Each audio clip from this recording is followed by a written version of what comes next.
of God's plan of salvation for mankind. And that is really what the gospel is. Because when we say the gospel, what is the gospel? What is the gospel? Now, the gospel of Jesus is the good news. And that's what everybody knows. But you see, good news is not good news because it is good news. It's like when a friend of yours tells you to say, I've got some good news to tell you. Do you notice what we do? We don't just end at being excited to say, wow, you have some good news for me. Wow, I want to hear it. And then you go. No, we make every effort to hear the good news. Because it's not good news until you have received it and it has affected you. It is not good news. And that's why at times someone will even say to say, is that the good news that you are talking about? Why? Because they can't feel the impact.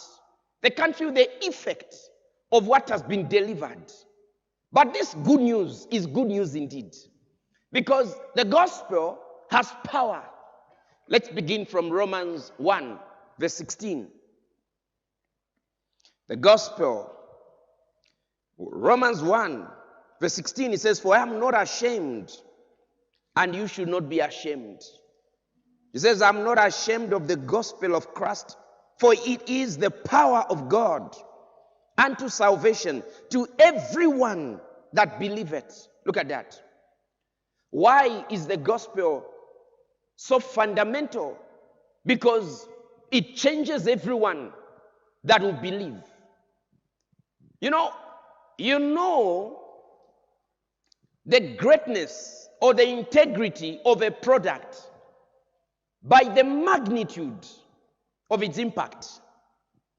If you have a product, maybe a washing paste that can wash your plates, it can wash your floor, it can wash your towels, it can wash everything in your house.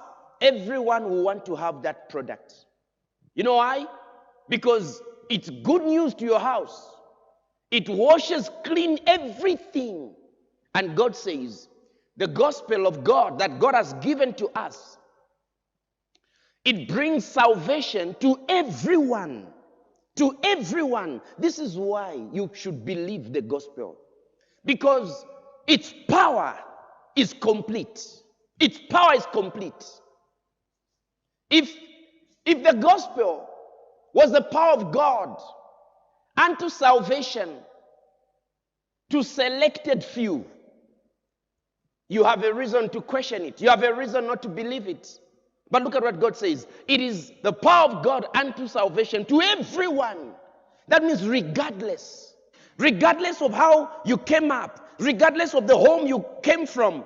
God says when you come in contact with this gospel, it has the power to change your life. That's why it's good news. Yeah. And you see, this is one reason why.